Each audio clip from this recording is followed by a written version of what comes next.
So the formula started out as, insecure, unhappy me, trying to share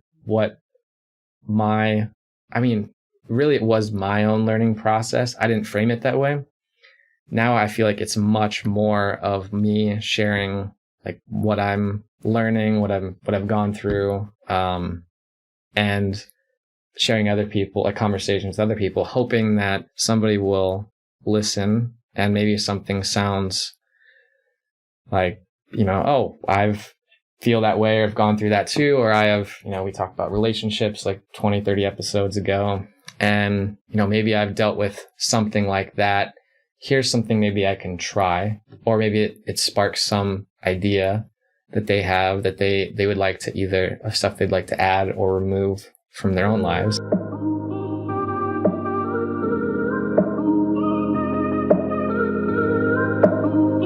So how was the swing event? Was it this past weekend, Trevor?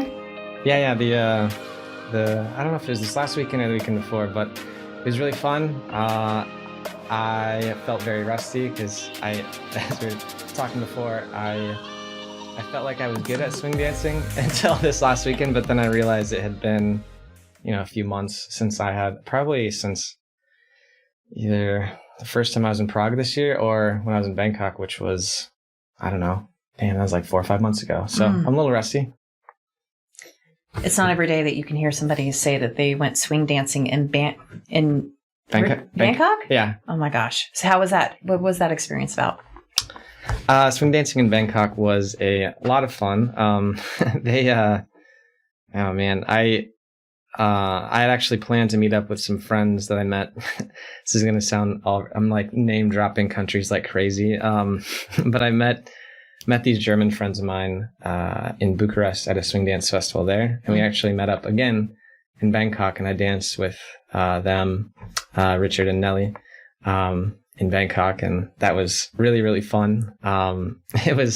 They had like their own little like swing dance club there. So it was pretty cool. As I'm just saying this stuff, I'm just like, man, my life's weird. Because I'm saying like, I was in Bucharest swing dancing and then Bangkok, and God knows what's next. So, well, I think that's one of the things that we love about you as we follow you in your adventures is that we don't know what's next. Mm-hmm. So can I lead into that question for you? Yeah. So where do you see yourself?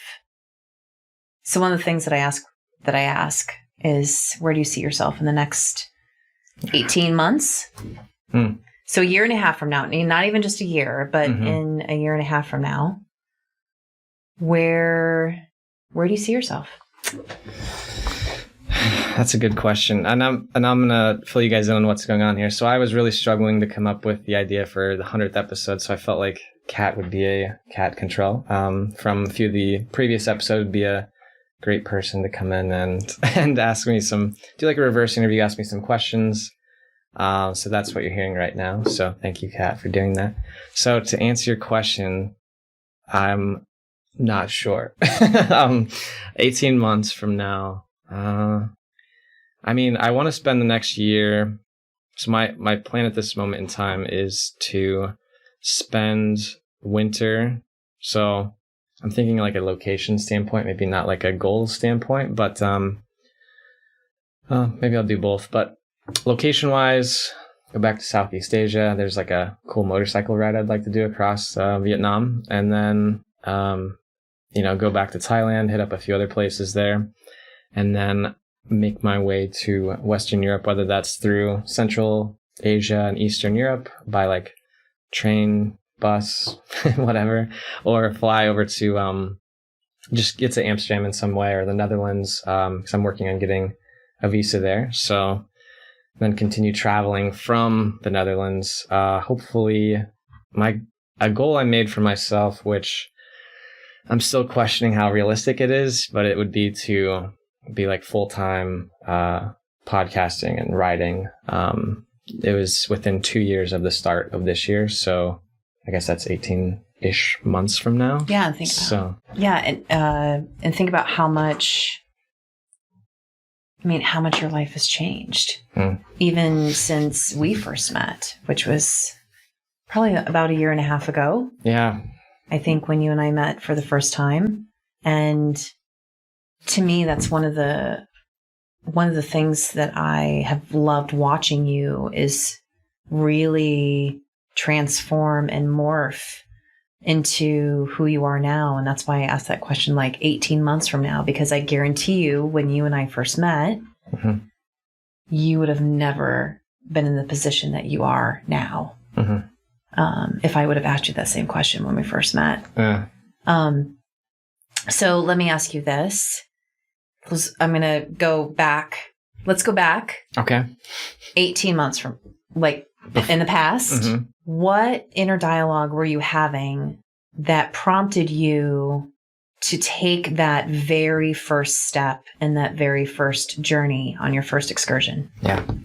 Oof. So as you're saying that, thinking back at that moment in time, I think in the back of my mind, I was thinking best case scenario. Like, I don't know if I even believed it, but like best case scenario, I'd be doing almost exactly what I'm doing now.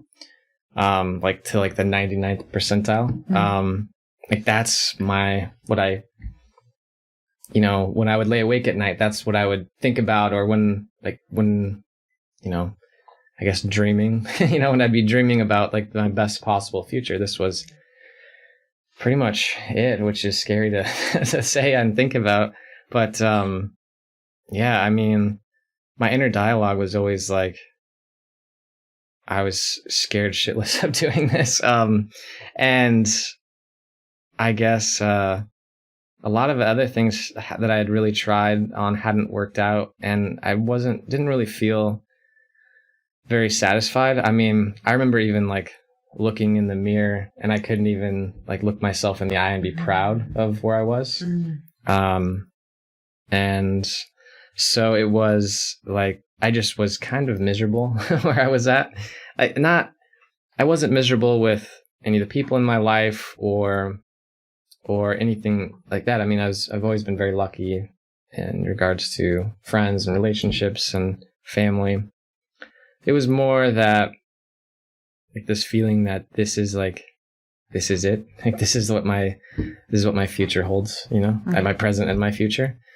I just always thought that there'd be something more exciting, something, something different.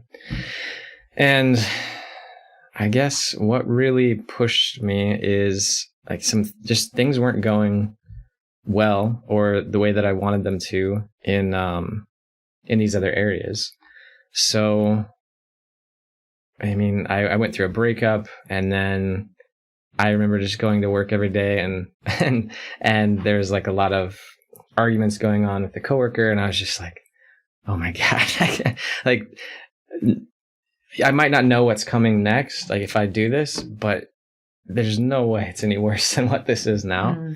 At least from my perspective of my own life and what I wanted out of it. And I think a lot of people assume that I just took a jump, like just said screw it and jumped off a cliff with like my eyes closed. But really what happened was I was invited overseas with a friend of mine. And in the back of my mind, it was like a test almost. So it was like a 2-week test. Could I get overseas and be okay by myself? Because him and his wife weren't going to be there for part of it. And could I like make it? And could I keep working and stay focused? And so I did that little test. And by the time I got on the plane back, like I was really tempted to skip the flight back and just not come back. But I felt like I had responsibilities and things like that to come take care of. And as soon as I got on the plane back, I just knew that I was like, I'm going to sell my shit and I'm leaving. I'm giving myself 3 months, no matter what happens. 3 months, I'm leaving. And then within like the next 2 weeks, like all hell broke loose.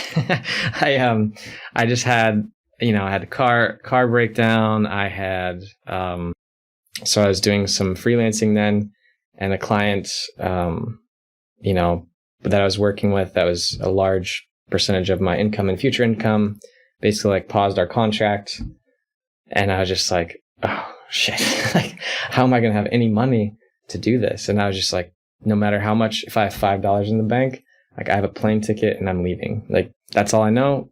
And that's, I'm just sticking to it. And then everything kind of worked out. It was almost like once I made the decision, I kind of had the opportunity to back out of it if I wanted to with good enough reasons. And I just stuck with it. And then, and then I left. And when I left, I was like, I'll give myself until Christmas time. I'll come back at Christmas. And, basically this is another small test. So the first one was 2 weeks. This one's 4 months. And then this last one was basically 9 months. So it's like incremental. And then next time I'm going to do probably longer, hopefully longer, but maybe I'll swing back just for a couple weeks or something like that. So did I answer your question? I don't even remember what you asked. I'm just rambling. Yes, you answered my question. Cool. So so much has happened in the last year and a half since we've met and you've been on these travels. But before you and I met, so this is your 100th episode, and you have interviewed amazing people. Well, first off, just from if somebody is tuning into this podcast for the first time, I'm going to go back even further and ask, what drove you to start the podcast? And why is it named what it's named? Yeah. Because I'm sure curious minds want to know. And do you feel the influence that you've received from those that you've been interviewing made an impact on your life so that it prompted you to make these travels? So I'll answer the last one first. Okay. Yes. I remember I interviewed, I feel like we're like virtual friends at this point, Colin Wright. He's been traveling full time for the better part of, I think, at least 10 years or close to 10 years. And I had him on fairly early on. I've had him on a few times. And I went back and listened to that episode in preparation, trying to figure out what the hell I was going to do for the 100th episode, and just listening to him talk about it and kind of thinking through how I've done things and where my life has kind of gone. I feel like in a weird way, even though I didn't directly credit him for it, a lot of the stuff that him and I talked about actually really shaped where, like, the decisions I made and where I, like, how maybe I've become more intentional about things. So yeah, I would say that was a big part. And Peter Alwood as well. He traveled, losing my voice. He traveled full time with his family. He has like 3 or 4 kids, and him and his wife and his kids.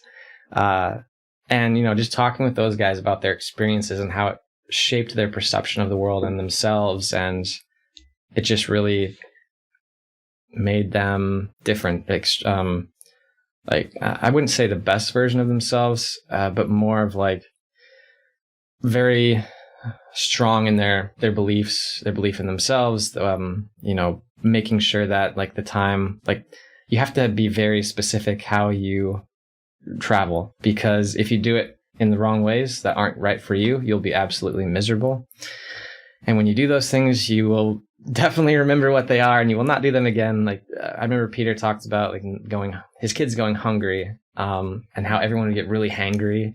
And then finally he was just like, he went into Whole Foods and bought a cooler and just filled it up with fresh foods. And then all of a sudden everyone was like, traveling was much nicer because they could just keep snacking the whole time. So I would say that, yeah, they influenced me quite a bit in that aspect, without even me really knowing it at the time. It was just kind of like programming in like the back of my head, and I was remembering all this stuff. And yeah, it's really cool listening to that again and listening to the advice that they were giving listeners, or really what they were giving me, and how I've applied that since then. So how this all got started, because this is a secret of mine that I don't think anybody really knows, but I never did an episode 1 because I didn't really know why I was starting the show. And I was just like, and welcome to episode number 2, and it's our first guest. Are you serious? Yeah, so I never did an intro episode at all. I never did anything. I just started it. And yeah, because I was like, I don't know. I'm just gonna start this thing. I don't really know what to say, so I'm just gonna like start interviewing people and see what happens. So if I think back to why I actually started it, though, this was a few years ago. I've been doing this for like 2.5 years. That's quite some time. At least for for a project I've stuck with. And I remember I was working on a startup. I left the startup. I went out to Colorado. It was kind of a funny story. I booked the Airbnb. It ended up being at like this hippie commune. I didn't really know that when I booked it. I was just like, oh, damn, $25 a night. I'm in. It's totally commune. Yeah. I didn't read the description. I just was like, it's in Boulder in the country. I'm down. Let's go. Oh my gosh. And yeah, so it was fun. So I remember I showed up there and it was like, I wasn't really comfortable hugging people at that point in time. Any type of like, any contact with people, I was just like, I was not as comfortable with as I am now. Mm-hmm. And I just remember that I got there and this like 50-year-old dude, I was just like, hey, I'm Trevor. And there's like all these people everywhere. I'm like, what the hell? I'm like this tech guy from Iowa, not having any idea what's going on. And this dude, his name, I want to say his name was like Billy. I know his first name was Billy. I can't remember his last name. But I go to shake his hand. I'm like, I'm Trevor. I'm like all like nice buttoned up, and I'm like here to stay in the Airbnb. And apparently there's like 100 other people here too. And he's like, brother. We don't shake hands. And he's not wearing a shirt. He just gives me this big, sweaty bear hug. And I'm like, okay. And then, I just was like, all right, I'm here for like 2 weeks. So, yeah, I unpacked my stuff. I remember there was like a creek that runs through there. It's like the South Boulder Creek. And, I brought my notebooks with me. I didn't have cell service then. And I just remember I sat out there and I was just like, man, I don't know what the hell I'm doing. I'm like, I thought I wanted all this stuff. I thought, it would make me happy, like pursuing these things. I thought that, I needed to, I don't know. I thought that the things that would make me happy, getting them, they actually made me kind of miserable. Mm-hmm. And I was sitting out there and I was just like, man, there's two things that I knew after I spent my couple weeks out there, like hiking, because I would sit out and like look at the stars, just sit out by the creek and read and write as much as I possibly could. Mm-hmm. And it was really good for like my mental health at that point in time. And the two things that I knew I wanted to do, well, three, I've really only started doing two so far. But one was I wanted to be able to work from anywhere because I had been like stuck in an office for the last couple of years working my ass off. And the second was, so I wanted to travel. And then the second was like, I have no idea like what to do from here forward to like be happy. Like, I don't know what that even means. Because clearly I had a very strong misunderstanding of it. And I think we all do. Yeah. I think we all have a misunderstanding of what happiness is. Yeah. Or what we're taught of what happiness is. Yeah. There's a difference, yeah. I think that's a good point. It's like people who are unhappy teaching other people how to be happy. Which, nothing against people that are teaching you those things. It's just more, they want what's best for you, but they're just teaching you what they know. So I just decided I wanted to go like find people and either, like I was thinking like, do classes with them, do podcasts, do whatever it was. So it was like selfishly so I could learn from them, but it was also to share that information with other people as I was doing it. So I just, and then the other thing was I wanted to write specifically fiction, which I haven't really done. I've done, no one's seen it. It's a point of, I don't know. It's scary to me to share my fictional writing. It's something that I really would like to do. I just haven't done it yet. Knowing me, I'll do it eventually. Why? Why haven't I shared it? Because I don't think it's very good yet. Maybe that's just, I don't know. Maybe that's just an excuse not to show it to anyone. And you're nodding. Yeah. All right. Stop being right all the time, Kat. Well, it's because it's from one artist to another, because what I do is a form of art, and writing is a form of art. Anytime that we have projects, or I kind of feel the same way about my choreography when I put together my shows. It's like, I feel it's like my soul on a stage, and it's being open for ridicule, right? Where audience members can come and just tear it apart. So it's the idea of being vulnerable and understanding that people are going to judge you, and that can be really hard. But the only way that you're going to become a stronger artist is to consistently make yourself vulnerable. And you just have to it's like ripping off that Band-Aid. There is no time, or like having a baby, or all these like reasons that people are like, they're always waiting for the perfect opportune time to become vulnerable, to make these life decisions. But there's never, you've even said it yourself, there's never the perfect time. So what's the worst case scenario if you did release your fiction writing? What's the worst thing that's going to happen to you? I mean, no one would read it, because they maybe would read a little bit and it's terrible. And then, I mean, that's pretty much it. There's nothing really that bad that would happen. Maybe it's just it's probably the idea of that I want to be an author at some point, that by not doing it, I get to hold on to that like fantasy of me being really good at it someday. By not doing it, I don't know. Yeah, but how are you going to get really, what do they say? In order to be a master at your craft, it takes like 20 years of practice.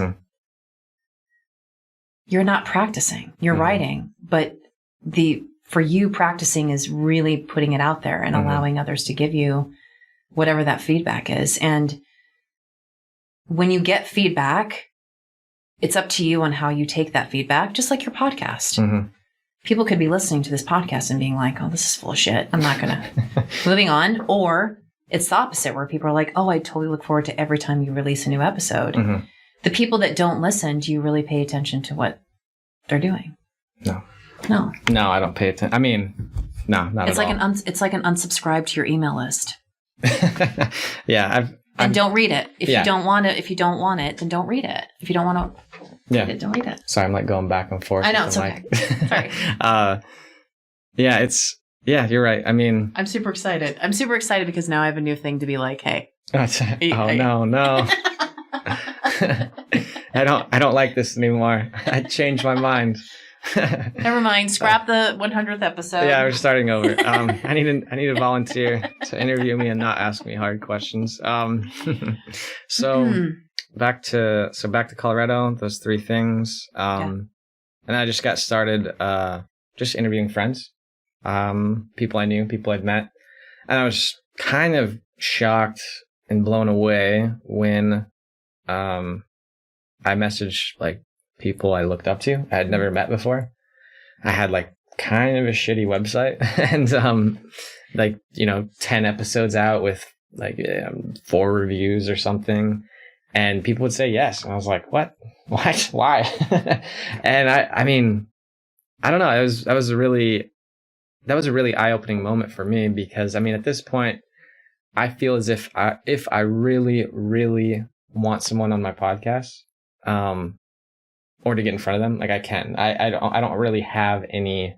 It's so weird. It's like I'm afraid of releasing like a short story, but then when it comes to reaching out to just about anybody in the world, I'm like, I have no fear of that. So it's bizarre. I don't know what to make of that, but well, I know it's because you feel like your fiction stories are you. It's a part of you. You're putting a part of yourself out there, versus just having the confidence to be able to ask. It's different. It's not personal. Because when you go and ask somebody to be on your podcast and they say no, I mean, maybe there's a smidge of you that says it, that takes it personally, but the majority of you is like, that's okay. Yeah. 10 other people that I can ask versus you really putting your heart and soul in something and putting it out to have other people read and have opinions on. Yeah.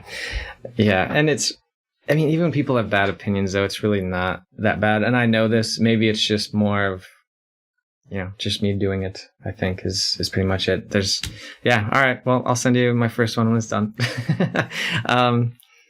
So yeah, I mean, I'm trying to remember, your question was something. Why is it called The Formula? Oh, it's called The Formula because I was just trying to figure out like my own personal formula. I mean, that's what I think now. Let me go back to then. Because I'm really embarrassed by some of the stuff I may have said at that point in time. Because I look back at that and I'm like, I'm going to teach you I don't think I ever said the word teach, but I'm going to share this formula for all these different things. Yes. And I feel like that was like I see other people doing that now and I'm like, dude, I don't even know. You definitely don't know either. None of us really, it kind of annoys me when people claim to know, like, sign up for this class on e-commerce and I'm going to teach you how to work from home and make millions of dollars and never have to work again and be the happiest you've ever been and get the car and the wife and all that stuff. And it's like, well, sorry, but maybe that's not what this person really wants or needs, So it's, I don't know. I have a little embarrassment about how I maybe framed it at first and the way I would talk about things, because I feel like I was extremely insecure then. So when I put stuff out, it maybe came across in a way that was more, I don't know, not really. I don't know. I didn't feel like it came from a place of like, hey, I'm going to share this journey with you. It came from more of like let me show you or let me tell you. And I feel like that's really changed into like, the more I've learned, the more I've realized like how little, like it's so funny. The more I learned, the more I realized like how little I know, how little I know, and how I'm extremely uncomfortable telling people what will make them happy. I mean, I can kind of tell them what won't make them happy. And that's like pursuing things that other people think are important instead of what they think is important. But I can't say like, you need to go to the gym 5 times a week and lift weights and you need to make $1 million this year and then you're going to be happy. It's like, I don't know that. Only you know, or whoever's listening knows what will. So the formula started out as, insecure, unhappy me trying to share really it was my own learning process. I didn't frame it that way. Now I feel like it's much more of me sharing like what I'm learning, what I've gone through, and sharing other people, like conversations with other people, hoping that somebody will listen and maybe something sounds like, I've feel that way or I've gone through that too, or I have, we talked about relationships like 20, 30 episodes ago. And, maybe I've dealt with something like that. Here's something maybe I can try, or maybe it sparks some idea that they have that they would like to either stuff they'd like to add or remove from their own lives. I mean, I almost just labeled this episode like episode number 100 of the formula. There is no formula. It's like everyone's is going to be kind of unique a bit. What makes someone else really happy, if you copy and paste it to your own life, you can pretty much guarantee it's probably not going to make you happy either, because you're two different people with very different backgrounds and values and hobbies and, comfort levels. So yeah, I mean, that's why it was called The Formula then. And now I kind of like the name a bit more than I did at the beginning. And I like the path that it's on now too, because yeah, I never want to frame myself as like, I am a guru. I know I'm going to tell you all these things. It's more like, we're all in this together. We're all trying to do the best we can. I'm going to share some stuff that I've learned. If you find it to be helpful, please go try it. Don't look at it like gospel. I want to talk to other people who've also learned some things, and maybe you'll try some of what they do, and you'll kind of come up with your own formula, I guess, for, whatever an intentional or fulfilling life looks like for you. So in your past 100 podcasts, do you have, so one of the things that you keep talking about and referring to is fear and being uncomfortable and being lost and kind of just figuring out your way. Have you, in the past interviews, have you ever felt, were you highly intimidated or really afraid to interview these people? And if you were, what did you do to help yourself overcome that fear? So most of the episodes that I did, I was definitely intimidated by pretty much everyone. So I don't know. I mean, I feel like because from the place I was coming from at that point in time, really a lot of like just being really unsure of myself. Anybody that had some answers, I just figured they were, they had it more figured out than I did. So yeah, I was definitely intimidated. I just tried to do my homework, really. Like to prepare, I would usually try to have like a list of questions, sometimes I sent them to the guests, sometimes I forgot.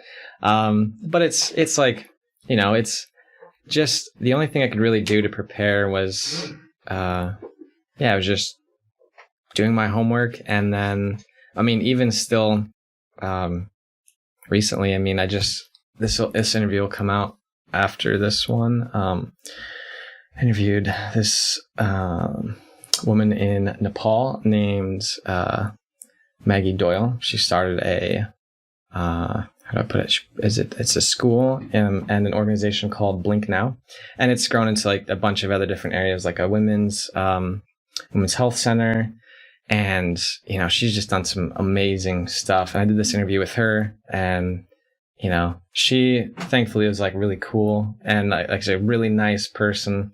But the first like 3 minutes I was on the call with her, I was like, I was nervous because, she was like 2015 CNN Hero of the Year. And I'm just a dude that lives out of a bag from Iowa. So I still feel like I get a little nervous, but then once I get into it, and then I realize that the other person is just a normal person too, then it's fine, but it's definitely doing the homework that helps. Because if you get on, imagine if somebody interviewed you and they're like, so what does Vitality do? Tell me, like, and I've been there. What's that? I've been there. And you're probably just like, God damn it. You couldn't take 5 minutes to even couldn't even Google my name. So, and correct me if I'm wrong, but if somebody actually looked at Vitality and they're like, okay, so you've been running this for like, how long? Over 6 years. Yeah. So like, you've been running Vitality for over 6 years. You've helped all these women and you've gone on these retreats in these different places, and then they kind of go into some questions after that. Doesn't it really like loosen up the whole interview process? Because it seems like they care. Completely. And I would say, I think that's one of you have this, because you and I have been on, I feel like it's a privilege. I do, that we've been on 2 podcasts together. This is our 3rd. Mm-hmm. To me, immediately when that first time that we met and you started interviewing me, there is something about you. There's something very relatable. You make it to where I would have never guessed that you as the interviewer, that you were scared or fearful, or you absolutely played the part. Mm-hmm. I can say that now. Yeah. That you have this way of making people feel comfortable. Mm-hmm. And when you show up, you show up. Mm-hmm. Because there's so many times where people want something from you or have the desire, but they're not willing to completely show up for you. Yeah. And I think that for you, that's one of the enduring qualities about you, is that you do show up. Because and I have always gotten the feeling that you really genuinely care about what I'm doing. Mm-hmm. And I'm sure the other people that you've interviewed have felt the same way. That's why I think your podcasts have been so successful, because there is that, you definitely feel that from you when you're interviewing. And I think that people recognize and appreciate that so much, especially now where it seems that people just don't pay attention much to the people that are really trying to make a difference and change the world. And you're one person who really is seeking out those people who are making a difference and are making ripples and are wanting to share their formula, whether or not it's your formula or somebody else's formula. And I think that what you're doing is a gift. I think you are extremely talented in what you do. So let me ask you this. Have you ever done an interview with somebody and then have completely scrapped it? Yes. Yes, I have. Several, actually, quite a few.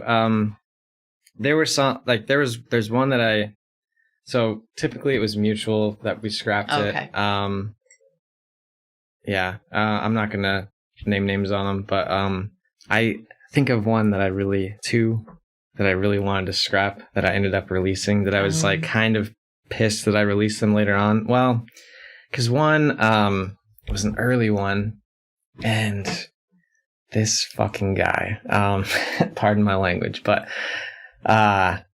this guy, we get done, and I thought the interview was really good, and I'm like, yeah, you've done a lot of public speaking and stuff. I've known this guy also. I knew him for like 4 or 5 years at a time. And I'm like, so man, what did you think? Do you have any advice for me, since you've done a lot of voice work and radio work and all this? What do you got for feedback? And he's just like, I'll just be blunt with you. He's like, you need to grow some fucking balls. I was like, what? And then he just berated me for like 10 minutes. And I was like, damn, dude. Okay. Thank you. I appreciate it. And then I wanted to delete the interview. Like, I just wanted to be done. Like, I was like, this guy, I actually took the feedback, like, not the harsh part of it, but the foundation of the feedback, that maybe I could be more confident in the questions I asked. I could be more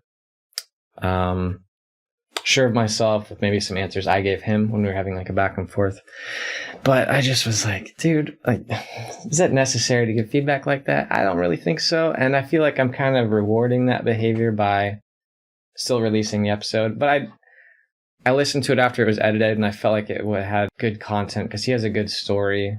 But at the same time, I just was kind of like, hey, that's like the whole reason I struggle with doing more social media stuff, is because I see people like him and others putting out this persona that they are a specific way. And then when you actually see what it's like when the camera's not on them, and then it's not who they are as a person. It is a fake persona. Maybe you have some thoughts on that? I'm sitting over here like, yeah.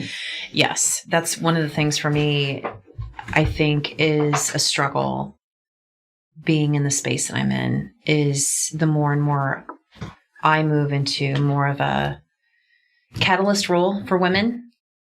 And really, that's always been one of my things, is walking the walk and talking the talk.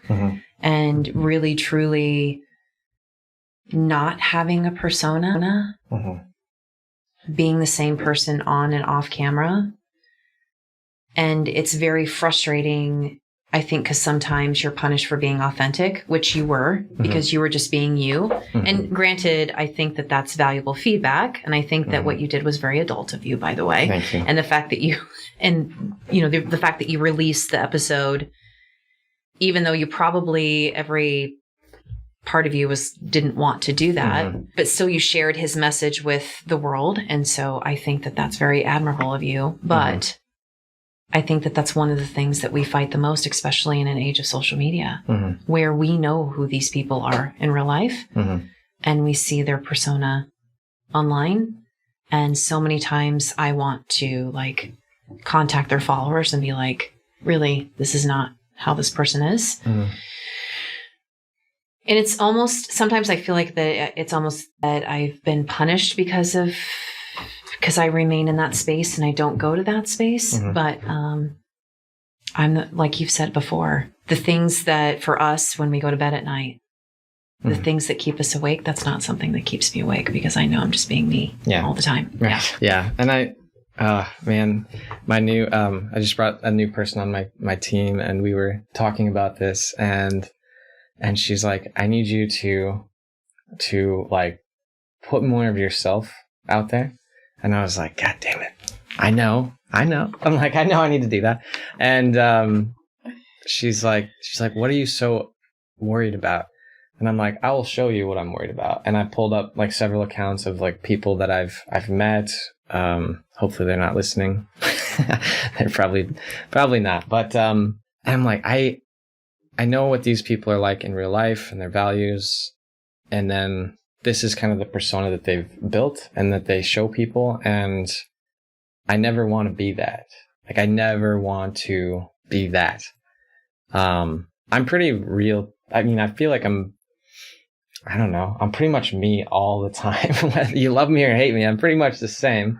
And her point she made was like, if you're just you and you just do this thing, like, it's going to come through and people are going to probably like it way more than this other stuff, because she's like, you're a likable person. You have good values. They might not, if they don't like you, they don't have to follow, right? This is like, they're probably not going to be your podcast listeners anyways, people that don't like it.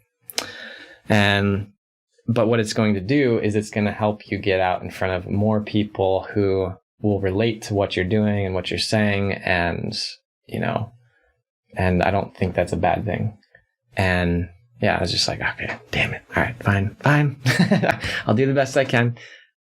So you had mentioned, on a personal note, about how you didn't like touch, like embracing.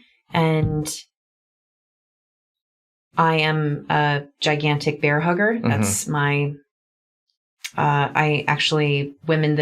I've had women who have come into my wheelhouse who have never liked touch. And then after being around them for a while and consistently hugging them and loving on them, now it's gotten to a point where they'll chase me down being like, you didn't hug me. So what is it that changed from that point to now that you've become more touchable? Touchable. That's funny. I would say, for one, being around those hippies for 2 weeks, they all hugged me pretty much nonstop. Well, not nonstop, but you know what I mean. That's how they would greet and say goodbyes. Like, I'll give you a hug. And I don't know. I mean, when I left, I walked up to everybody and gave them a hug. Like, it doesn't bother me now. Why did it bother you? Why did it bother me? I don't know. I mean, is your family, is your family, are they touchers? Are they huggers family? My family is not a hugging.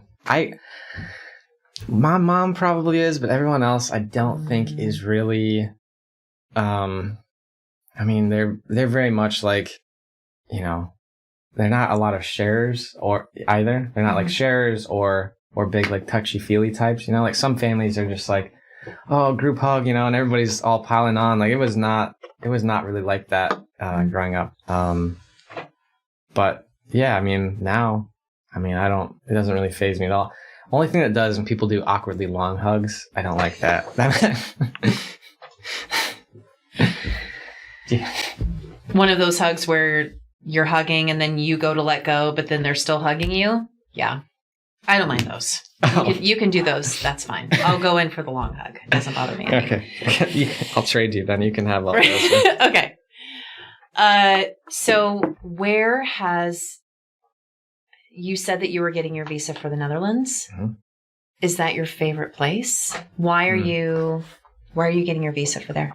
So that's a good question for a few reasons, really. I would say it is, I don't know if I have a favorite place, but they've got a lot of things there that I really like, which is, like, the public transportation there is insanely good. I mean, you just walk around or you rent a bike or whatever. You have no issues. You can get to anywhere you need to go in like no time with no car, not even getting in a cab or anything, which is awesome. I love the people in the Netherlands. They're amazing. I've made some of my closest friends in the Netherlands. And they're people from, they're people who are Dutch, or I have a Hungarian friend, Italian friend, a couple Americans that I met there, German, I don't know, all kinds of people. And what I really like about it too is from what they're working on there, like humanitarian standpoint. I have kind of shifted a lot of my work outside of the podcast into humanitarian type stuff. And that's where I'd like to continue to go. And then so that's a big part of it. Like The Hague is one of the like capitals of like our centers for humanitarian organizations, NGOs, in the world. So that's going on there. Plus Amsterdam is like a big startup hub. So there's like a lot of tech and like hipster stuff going on there. So it's just like a cool city. There's no crime really at all there. So there's just so many positive things. Plus you can get on a train there and end up anywhere in Western Europe or Europe in general within, a few hours, or, if you're going all the way to Eastern Europe, like 10, 12 hours. But it's a great place that, also thinking about if I want to have a relationship with my family, if they're going to visit me, if I move overseas, they're probably not going to come to like Albania or something. They might be a little timid about that, but I feel like I can convince them to come to the Netherlands. So I would say like my favorite places, like it's not my overall favorite place in the world. It's more of like a good place to live, a really, really good place to live. Like quality of life there is just off the charts awesome. Like, you're going there pretty soon, right? Yeah. You'll see what I mean. And favorite place, so, I think of 3 places in particular: Thailand, Bosnia, and Albania as like 3 of my main favorites. Of course I love like Czech Republic and Austria and whatnot, but I think of the longest periods of time I really spent like Romania as well. But they tend to be places most people wouldn't think of as like the best ones, but for me it's like the people made the place. And then you can just get off the beaten path really easily, and no tourists. And there's nothing wrong with tourists necessarily, but it's just more of like there's not quite a feeling in the world like standing on a mountain and like it's not packed with people and it's just you up there, and you could do that in these places. So yeah, I'm excited for you to go to the Netherlands though. I think you'll really like it. Yes, I'm excited too. You made it very, cause I think that's what you said when we had coffee. One day you were like, you really need to bring women to the Netherlands. And I was like, okay. Just don't eat the brownies. And I think it's funny because literally the following week I had a call from a woman who was inquiring about my trip. And I was like, well, I need to figure out where am I going before I talk to her on the phone. Yeah. And I was like, I think I'll just go to the Netherlands. Yeah, our conversation rang in my head and I was like, oh, I think I'll just go there. And so I pitched it to her and she was like, I'm in. I was like, sweet, we're going. So what can your listeners expect? Because you kind of led into it. So we know where the first 100 episodes have been to this point. What can your listeners expect from you for the next 100? Good question. I'll figure that out. No, I need to sort through that. No, I have a pretty good idea of, so if I would have said at the beginning that this is where I would have been after 100 episodes, like if I went back in time and I was like, dude, this is what you're going to be doing, or this is where you are, I'd have been like, get the fuck out of here. No, like, stop it. You're lying. This is not what's going to happen. I'd have been like, really? You think? Me? Yeah. I'm like, what? I would say, so for the next 100, I'm dropping all sponsors. This is the first time I've I've made this public. But I want to go the Patreon route. So I'm developing some materials on Patreon. Hopefully, we're working through a few different things. There's going to be like basically how I did like the last year, like the work and travel type of thing, like a guide for that we're putting together that, will be available through either the website or Patreon, hopefully sooner than later. I don't have an exact release date on that, but, if you keep an eye on the social, you should see. So that's a big one. Cause I just really want to focus on making stuff that making content that people like, that's helpful, that people want to listen to, that they have, hopefully if it doesn't provide them any value, they don't listen to it. I don't think my voice sounds that good. So, so for the next 100, it'll be a combination of like I'll be doing some more travel stuff, which if you look at the last 20, 30 episodes, there's been a lot in there. Like in my interview with 01, my interview with different dance instructors I've had along the way, which those are really fun for me. What else? So travel, kind of doing more, like a lot of people are interested in how they can do the, like work-life balance type of thing while traveling, which isn't easy. It's not for everyone. I absolutely love it. So it can be a bit challenging when it's so tempting to go. Like when you're in Eastern Europe, there's like Eastern European nightclubs you can go out to every night. It's very tempting to want to go. Or you're like on the beach and you can just go like kick it on the beach all day and not work. It gets very tempting to do that. So I think that if you're not the type of person that can't say no, then this will probably be a very short-term thing for you. Or you have to develop that muscle to stay focused and, get your work done. It's very motivating to get your work done. Like, once I get my work done, I can go hang out on one of like the most beautiful beaches I've ever seen. So I think doing some more with the work part. I don't want to do like digital nomad-y stuff because I think the internet calls them like bromads, where they're like, oh man, I've got my business and I've got my supermodels and I've got my money. And I'm just like, man, yeah, that sounds like fun, but that's not me, Mm-hmm.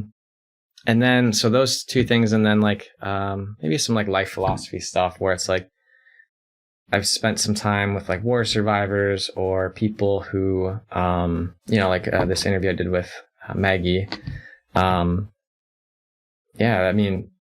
Just talking with her about why she decided to, she was backpacking across Nepal and just stopped, she just was like, all right, I'm going to open up a school for these kids that are homeless and help them get off the streets. And it's like life stuff like that, where, something happens where it changes your perception on something, and, less people maybe that have a huge following and more people that have interesting things to say or to share. And to really, I guess that third piece is probably more like intentional living or intentional working instead of just like,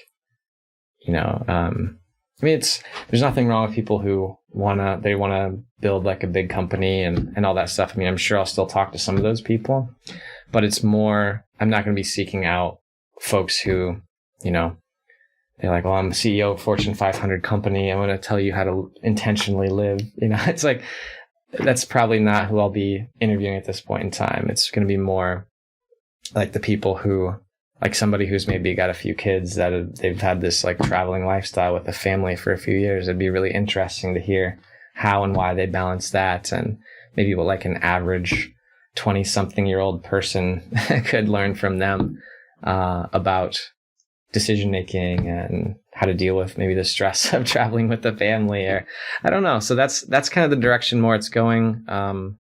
And then the next 100, who knows after that? I don't know, Kat. That's all I got so far. So you've come back home and you go to these events and people are telling you that you are living their dream. And either that or they say, I can never do what you do, or I want to do what you do, but I'm afraid. So when people tell you these things, what advice? So if your listeners are listening to your stories and being like, I would love to do what he's doing, I just couldn't, or are consistently making excuses on why they're not living the life that they deserve. Mm-hmm. What do you tell these people? Well, first I get very uncomfortable. And then after that, I don't know. I mean, I'm not, because I think back to before I even left the country for the first time, and what I would have needed to be told, or somebody would have said to me to get them to understand that it's the scariest part is just like buying the plane ticket. That's probably like not like buying the plane ticket, you know, but it's more of the like, all right, I've committed, I've put money down. Oh my God. Like that part where you've like sat down, booked the ticket, and now you're like, I have a date, I'm leaving. And so it's, I guess I would say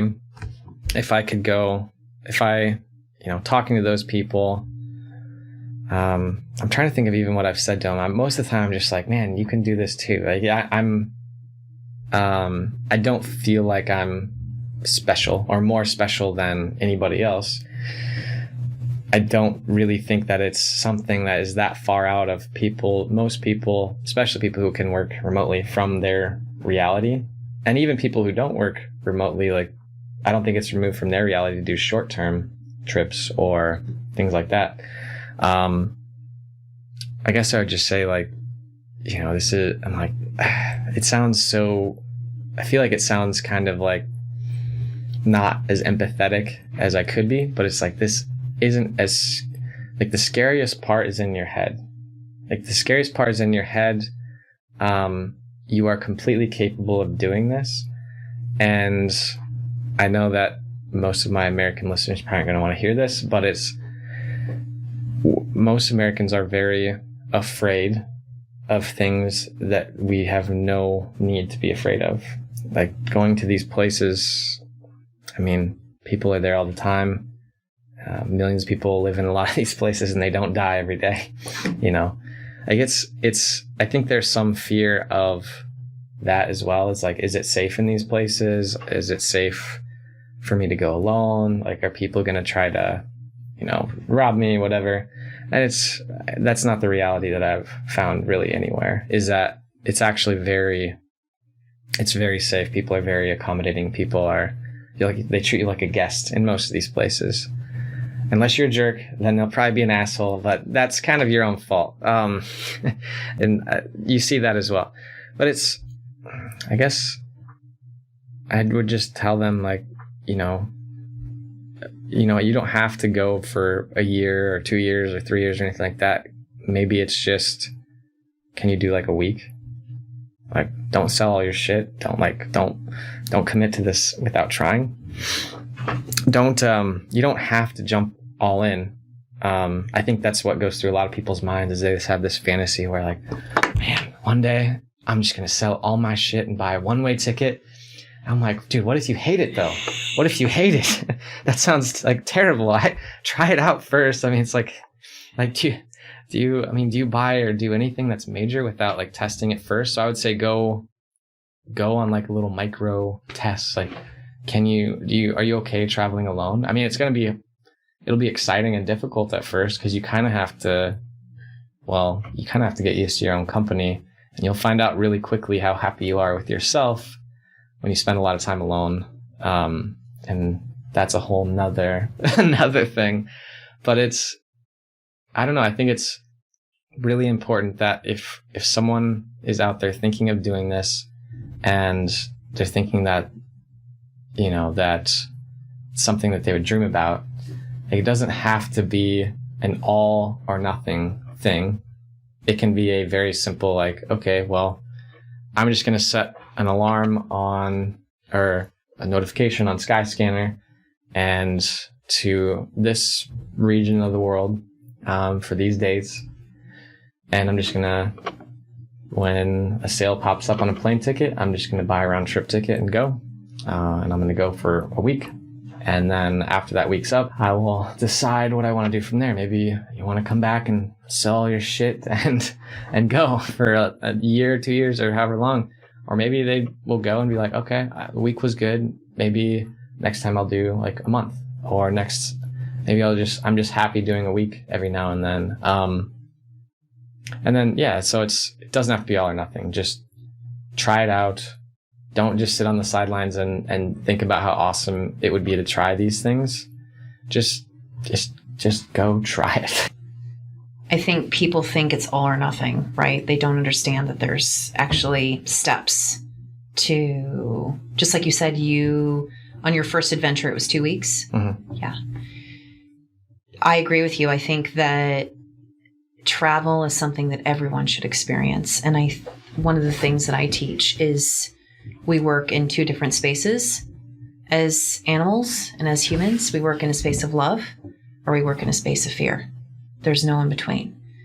So when people are saying those things, it's fear-based, and it's natural because we're animals and we want to protect ourselves. We're not having to run from T-Rexes anymore. We're not in fear of our lives. So we're creating these constant scenarios in our head of what we should be fearful of.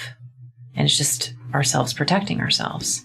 And for what I do and what you've done is that you've worked through a space of love, of loving yourself, of being like, this is something that I really want to do. And it's really important to me. And so this is where I'm going to go, and I'm going to love myself. I'm going to pay attention. I'm going to allow the fear just to melt away, and I'm going to work through this space, and look where it's brought you. If you were so fearful of all of those things, you would be exactly in the same position than you were a year and a half ago. And I think that that's the only way that we can build confidence in ourselves as humans, is to consistently make ourselves uncomfortable. Don't you think? Yeah. So yeah, I definitely agree. And I don't want to make it sound like I wasn't afraid when I left, because I was terrified. When I left, the first time I wasn't as scared. The second time I was like, I've never even lived outside of the state of Iowa, and I'm about to live out of a goddamn backpack for the foreseeable future. I might have cried a little. I can admit that, right? This is a safe space. Yeah. Yeah. That's funny. Because I'm like, I look back at that moment and I'm like, God damn it. I'm like, you're crying. I'm like, and then like how awesome it ended up being. I'm like, dude, it was fine. Like, it's like, calm down. It's going to be okay. There was something else.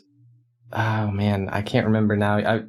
There's something else I was going to say that popped up while you were talking. And I think it was, something along the lines of, we talked about the all or nothing. Fear versus love. Yeah. Oh, it was before that. I can't remember now. That's okay. Yeah. I don't know. What other questions do you have? What else do you want to talk about? So what kind of kid were you in high school? Oh my God. This is not a question I want to answer. I think there's a picture of me somewhere. I saw that. Which one? I don't know. You posted one on Facebook. Oh yeah, my high school yearbook picture. Yes. That I looked fine in that picture, but you didn't see me in some others where, oh my. So there's like a class photo, and I would say I probably wasn't very well liked for the most part. I didn't think I really feel like I had a ton of friends. Maybe some of it was in my head, but most likely. Yeah, but if you look at who I am now versus then, I had like long hair that would like hang over my eyes. And there's this class picture where I have like everyone's like smiling and stuff. I'm like sitting on the end, I had like my hood up, and I was just so unhappy to be there, and just like, I'm like, God damn it. I'm like, yeah, I still vividly remember that day and like those feelings and whatnot. But yeah, I don't know. I guess I read a ton. I was kind of a loner, and I don't know. I was always playing around with tech stuff. People would always ask me to burn them CDs. And then when I got older in high school, I used to have tons of hobbies. Like I played piano. I was in martial arts. I was a first degree black belt in Taekwondo. I placed in a few like sparring tournaments. So that was cool.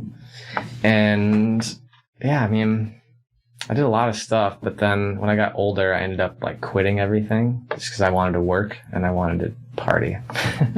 And I remember I sat down with in an interview with a few other friends of mine a while back, and they're like, yeah, when I went to college, I didn't party, I didn't do anything. I was too busy like working on all this stuff. And I was like, oh shit. Like I was not drinking either. That's not true. I just didn't really know what I wanted. Actually, I knew what I wanted, but I was always told that I wouldn't make any money doing it, or I wouldn't, I had one teacher tell me, like, I wanted to be an author. I wanted to write, because I remember how much reading these books impacted my life, like my perspective on life. Maybe that's what pushed me to travel and dream of it, is reading these things. And, yeah, I mean, I was told I just remember always being told like, oh, you need to do this or don't do this or whatever. And it was never like in alignment with what I felt like I really wanted to do. And I didn't know anyone that had ever done anything other than these boxes, right? I mean, there's nothing wrong with them if that's what you intentionally choose to do. It is not what I wanted to do. It is not what I felt compelled to do at that point in time. It still isn't at all. And yeah, so I just like tried to force myself into one of those boxes, and it ended up with me like getting, going to college and getting like kicked out after 2 years because I basically stopped attending class and was just, there was other stuff going on. Like I had some personal things with a couple of friends pass away, and so all those things together kind of added up to me not being a very good student for a couple of years. So does that answer your question about my high school? So do you have, in the last 100 episodes, do you have your most favorite episode that you've done? That's like asking if I have a favorite child. I know. Are there a few that stand out? Are there a few episodes that stand out to you? Yeah, definitely. There are a few that really stand out. I felt like the last one you and I did, I felt like was very, I liked the one that you and I did originally, but the last one just felt like it was much more, it was less of like an interview and it was more fun. Yeah. That's what I remember about it. So that one stands out. The one I did with 01, the Bosnian War survivor, that one was intense. It was great. That was a life-changing experience for me, so I was glad I could share that conversation with him. The one with Colin Wright,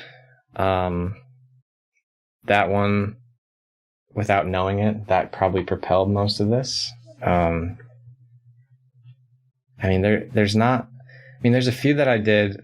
So most of them, I felt like I walked away from them changed somehow, except for a small handful where I felt as if the people just kind of came on to really pitch their stuff, and they didn't really they didn't really share anything other than like, oh yeah, blah, blah, blah.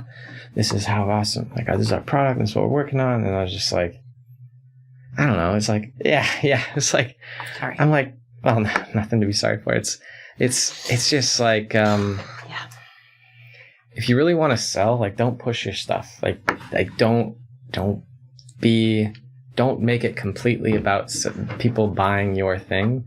It's like people are listening to this podcast hopefully because they want to learn something, or they want to hear about a story or something like that.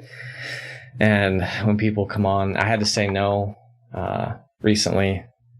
That was going to be my next question. Have you ever turned anybody away? Yeah, I've turned quite a few. People away so the direction we're going now, there's some people that have asked that maybe would have fit our old model but don't fit the new direction. So I've just kind of said no, and I've sent them a list of other podcasts they could apply to be on, which I thought was, I don't know. I hope they didn't take it personally, but there's people I've said no to in the past where I'm just like, it kind of pisses me off really when I don't think they've listened to the show at all. And then they're like, I want to be on, blah, blah, blah. And I'm like, what? To talk about, and then it's clear that they don't know anything about me or what's going on. And I'm just like, you've put in zero effort. What makes, I don't know. It's frustrating because you're just like, man. It's like we were talking about, they're not doing their homework. They're not doing their homework on you. Yeah. It's just like, it costs me a decent amount of money to produce an episode, plus to put all the marketing materials together, plus schedule everything. And, it's just, there's production costs and marketing behind it. And it takes me a lot of time. So it's frustrating when people can't take 10 minutes or an hour and like listen to a previous episode or like, put together a well thought message. And it's, I don't know. Because I would invest in them if they were here. And I just kind of would hope that they would do the same beforehand. So yeah, favorite episodes. Those are kind of the ones that stand out off the top of my head. But I would say that, having Ben Haggerty and Scotty Russell on, those guys, I've had them on a few times, and Ben's like an insane videographer for like a bunch of like hip hop artists out in LA, and he just kills it all the time. And plus he gives back a ton. Like he's just a very giving person. And then Scotty, yeah. I don't know. I could basically go down the list and tell you why each person was awesome. And yeah, but those are the initial ones that stand out to me is, the last one I did with you, the original interview I did with Ben, first one with Colin. I think Scotty's been on 3 times as well. So Scotty, Dan Gable. Yeah, I'm not going to go through the whole list, but I felt like in a way they all kind of had an impact on me. I had Joe Miller on. She's got an awesome story. Talking with her about, her business and everything. So I don't know. I'm like going through my list of children right now and telling you why I love each one. Yes. I love it. So what is Trevor's formula? Oh, fuck. I really want to say something like,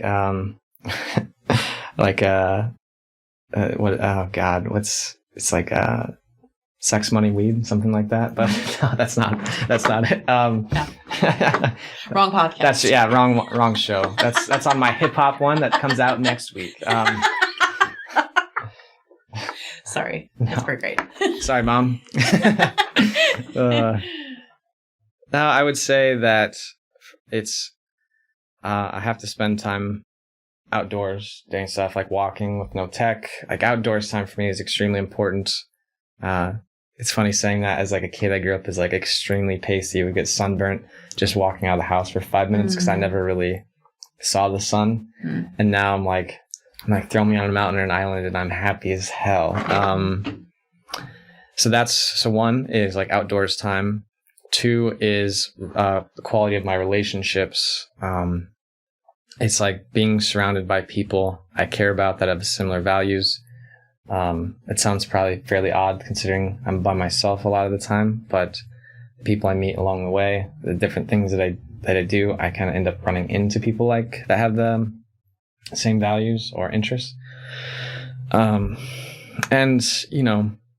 another thing that I think this came out of a conversation recently you and I had, and it's where maybe some frustrations I've had in previous friendships or relationships. It's like I show up for people. Like it's like I'm I would have never said this before, but I feel as if if you're someone who is important to me and you ask me for something and I'll go bend over backwards to make sure I help, and I think it's also important that people that I consider to be close that I would do that for also would do the same for me. It's nothing I would ever ask or expect in return, But if it's something simple and they're not willing to reciprocate on some level, like with their intentions and their time, I think that's important too. So relationships, make sure your values are in line with with the people I'm around, and then make sure that they're also there for me as well. Like because I mean, it's a mutual thing. I don't expect them to do all the all the heavy lifting. So those two for sure. I mean, third is probably having downtime. It's like taking time to relax a bit. I don't always do that. But I think it's really important. So I find myself, like, even since I've been back, I've been running myself a lot more than I normally would. And I'm more tired than I would normally be. So I think it makes things more difficult to, like when things pop up, it's when you're well rested, you can pretty much handle. I mean, I feel like I can handle most things. I'm like, I'm good. I got this. But when I get tired, I'm just like, damn it. Mm-hmm. Damn it. Like, it just seems like I'm much more responsive instead of calmly proceeding. So I'm sure there's, yeah. So what was it? It was outdoors, relationships, downtime. I would say giving back is a big one too, because just doing stuff for myself just doesn't work for me. Like just trying to make more money or without some intention behind it or some, I don't want it to sound like really cliche, but it's just like contributing in some way to something other than yourself. Whether that's like volunteering, just being friendly towards someone, I don't know. I mean, I just think that I'm part of my own personal formula is just like that contribution piece.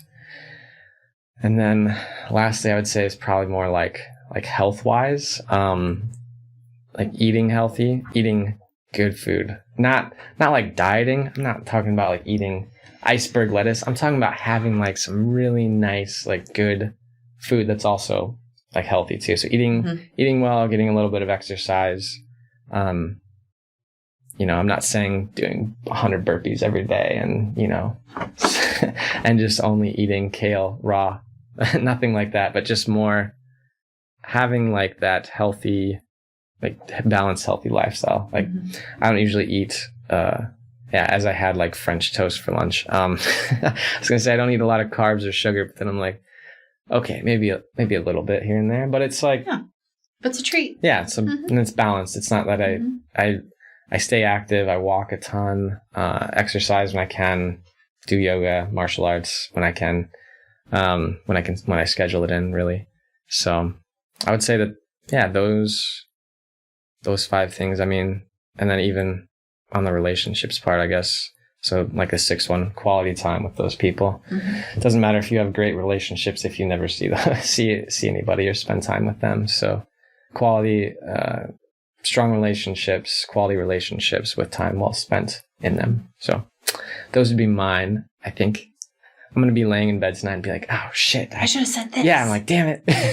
But yeah, do you have any thoughts on that or anything that you'd like to add?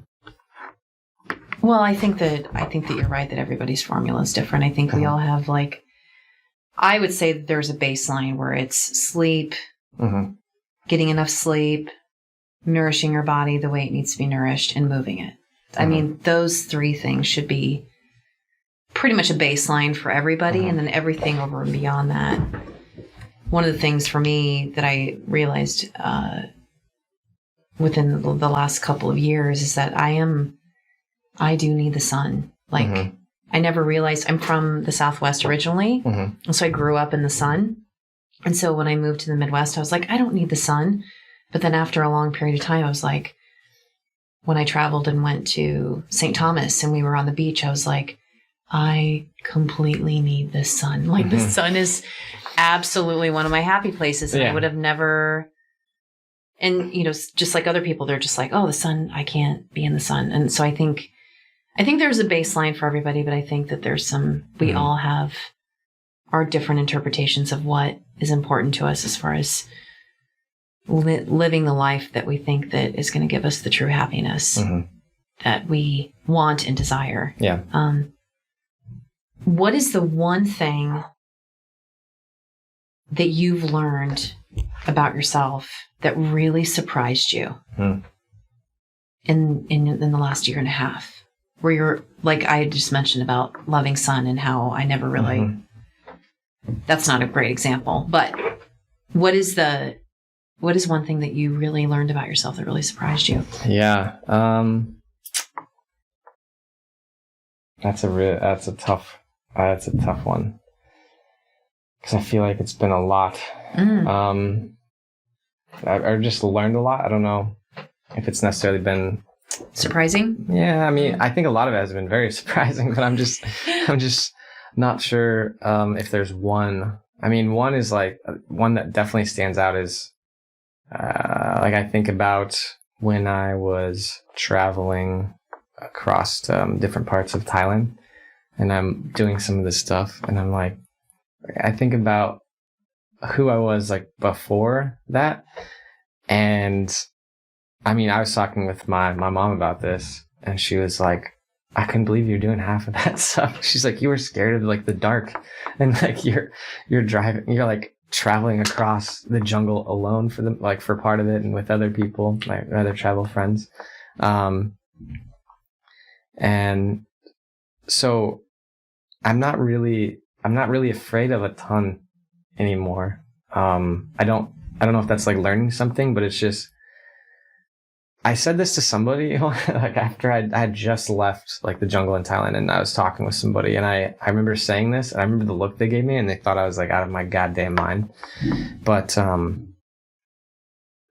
remember I was with one of my travel friends, and we were like driving out to like some temples or something, waterfalls, I don't know, one of those. And I remember like we're driving out there on this it's like there's a scooter is like between the size of like a full-size motorcycle and a moped, and it's like 2-lane highway, maybe 4-lane highway, I don't know. It would like switch between the two, and you know there'd be oncoming traffic, and then you'd see like, so you're driving on the left-hand side. I never knew how to drive any of these like scooters or motorcycles or anything. I learned how to do it while I was there. I was terrified of doing that too, because you could die driving one. You're like, you get in an accident. And now I'm finding myself driving one across Thailand. And I remember like traffic would be coming, somebody would pass, the oncoming car start to pass, and I'm like, oh man, this is going to be really close. And then another car would pass around them. So it'd be like 3 cars wide. And I was just like, and this happened a ton of times. And I don't know, at some point in time, I kind of just stopped. Like I just remember I was gripping the shit out of the handlebars. Like I was terrified. And, I don't know, then at some point in time, I was like walking myself through it logically. Because as you're driving, you can't like be on your phone and stuff. And it was a several hour long trip. So you have a lot of time to think while you're dodging cars. And yeah, I just remember I had this thought, and I was just like, man, I didn't want to like turn around or go back or anything, but it was like, man, you know, I could actually get in an accident and like no one's going to come help. Like there's no ambulance like waiting down the road or anything. So there's a good chance we get in an accident. Like I'm not going to walk away from it. And I think I just kind of became really okay with that. Like just that I would rather have those risks than live a life where I didn't take any. And I probably said it in a way that was a little more dark the first time, and then I realized like, oh man, maybe this sounds a bit extreme to some people. That's just like you kind of accept that like you could die doing this stuff, or like you could, like something could happen, and you kind of just, you know, accept it really. And it's like, it kind of changes everything for you. Yeah. I mean, you just, it just really changes how you see things. At least for me, it did. I shouldn't generalize to other people, but for me, I was just like, well, I'm good, I guess. And then I think about the stuff I did after that moment. Because before I did some things, like I did martial arts camp. I kayaked out in the ocean a bit by myself, and went to some other islands and whatnot. But then after that, it's like the extreme kind of went up a bit, and my how alive I felt from then on has just been completely different. I have felt much more like I'm less concerned about like the what ifs, and I'm just kind of doing stuff, doing things. I mean, I think about like I was gonna go hike in the mountains in Albania alone, but then I found like some friends and we ended up doing it together. But I was gonna do it with or without them. I was like, I'm going. Anybody, if I meet, hopefully I meet some people on the way, but no one's signing up right now, so I'm just doing it. Like I'm done waiting. I'm done. Like seeking a company or permission or whatever it is. Like this is what I want to do. I'm gonna go do it. If I fall down and get hurt, I'll pick myself back up, keep going. I mean, I was gonna go canoeing alone in the Bosnian mountains. Like there's a guide and stuff, and then these same guys I met, they went with me on that too, and it worked out great because they're from Mississippi. These redneck guys, they're really really fun. Right. Shout out to the Delilahs. Yeah, I have footage of that. It was really fun. Yeah. I mean, I was jumping into rapids. I was diving head first off cliffs. Like that is not the person that I was before. So, a long way to answer that question is I don't necessarily know exactly what that means that I learned. Mm-hmm. I don't know how to summarize that. It's like a little bite, like a sound bite or anything. But yeah, I mean, I don't know. Just that just made me feel very. I just felt alive, So I guess maybe that's my biggest surprise is I didn't realize I wasn't doing those things before. Right.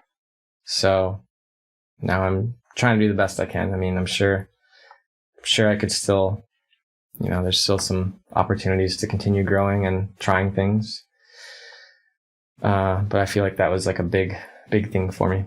Yeah. Would you say that maybe taking risks in life is part of your formula? Ooh, that depends. I mean, for me, I would say yes. Okay. Yeah, because I mean, it doesn't have to be like a life-threatening risk. No. Just a. So many people are so afraid to even just leave their jobs. Mm-hmm. Yeah, I find the unknown and chaos to be exhilarating. I don't know if that's normal, but for me, I love it. I remember thinking to myself and saying to myself before I went, even before I knew I was going to go, like, I feel like I can get dropped off in a city and with no information and like find my way, like with nothing. And I've actually had to do that a few times. And I remember the first time it wasn't scary in a, like, I was scared, like petrified. It was more like, shit, well, I can't call anyone. There's no backup coming. I have to figure this out. I have no information. I just know I can go this way or I can go this way. I guess I'll go this way. And hopefully I'll run into something. Or it's the right way. And yeah, I mean, I can think back to that moment. I wasn't scared. I was like, it was like this moment where like I had to kind of think through, it's just like my first reaction was, I should call someone. And I'm like, who am I going to call? First of all, right. Second of all, I have no service. So I can't do anything. All right. So now what? I can't just sit here. And Yeah, so I do think I enjoy that, which maybe is a good and bad thing sometimes. But yeah, I would say it's part of it. Yeah, we can add that as number 7, taking some risks. Well, I think everybody's interpretation of risk is different.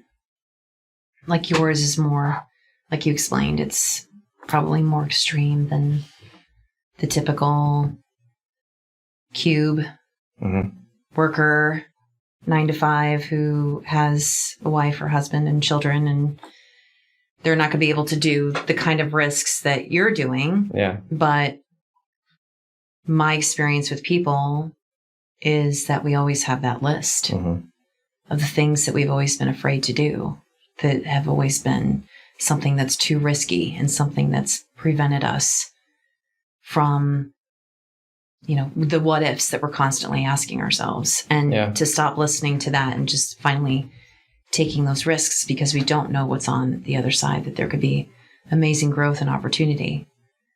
Just like what you've done. I mean, constantly making those risks and putting yourself out there and allowing yourself to experience life versus having life happen to you. I think that there are 2 different types of people. There's people that seize life, and there's people that just sit there and allow life just to happen. And the people that just allow life to happen, those are the people that are working through fear. Right? Yeah. Because they're so afraid. So you have one more question? I do. All right. I have the final question, Trevor. Okay. What is your favorite book? Oh, God. Do you know this answer already? Oh, okay. All right. Well, I don't know. It might have changed since the last time we answered it. Favorite book. I feel like I asked you this and you're like, God damn it. I think that's why you're asking me now. Yes, it is. So favorite, there's two that come to mind. I don't know if they're like my favorite, like, okay, no, one. All right. Easy answer. Favorite book, Alchemist by Paulo Coelho. Some people really buy into like the spirituality of it. It's a fictional book. But for me, it really was like trusting myself into, I read it out in Colorado in like the foothills of the Rocky Mountains. Perfect place, perfect time. That's why it's been so impactful. I've reread it several times since then. I mean, a lot of celebrities like Will Smith, a few others say that it was like one of the most impactful books they ever read. Second one, that I would say is Viktor Frankl. I know you asked for one, but I'm gonna name a couple. Viktor Frankl's Man's Search for Meaning. That one, I hear a lot of. I was just talking to someone today. They're like, I don't really feel like I have a purpose, and I was like, just go read this book, please. It's about a psychologist who went through. It's a nonfiction book. A psychologist who went through like the Holocaust. Went through like the Holocaust camps. He survived, but it talks about not necessarily how bad his experience was there, but his mental approach to it, looking back, and then discussing like how to, like what the search for meaning, what that means, and basically how to find purpose in life, and how you can, if you don't feel like you can have one, you can just invent one. That's I don't know. That's not a great summary of the book, but that was life changing for me. I should be very careful about how I say life changing. It changed certain types of perspectives I had on things. One question was, that I think about a lot is, if I'm 80 years old and I'm looking back at this moment in time, what decision do I wish I would have made? Mm-hmm. And the problem is, though, is I know the answer, and sometimes it's really hard to actually do it. Mm-hmm. But it'll give you very good perspective. Mm-hmm. It'll give you the answer that you're looking for. It might not be the answer you do, because sometimes it's like the scariest answer and the hardest. But it's the right one, I think, at least from that lens. And I would say a third one that probably no one's read. It's called The Art of Loving by Erich Fromm. I think he was like a social psychologist out of Germany as well.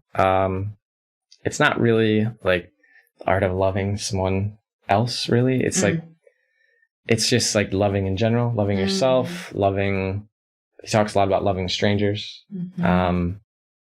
How if you don't have any love towards strangers, you probably don't have any love for yourself.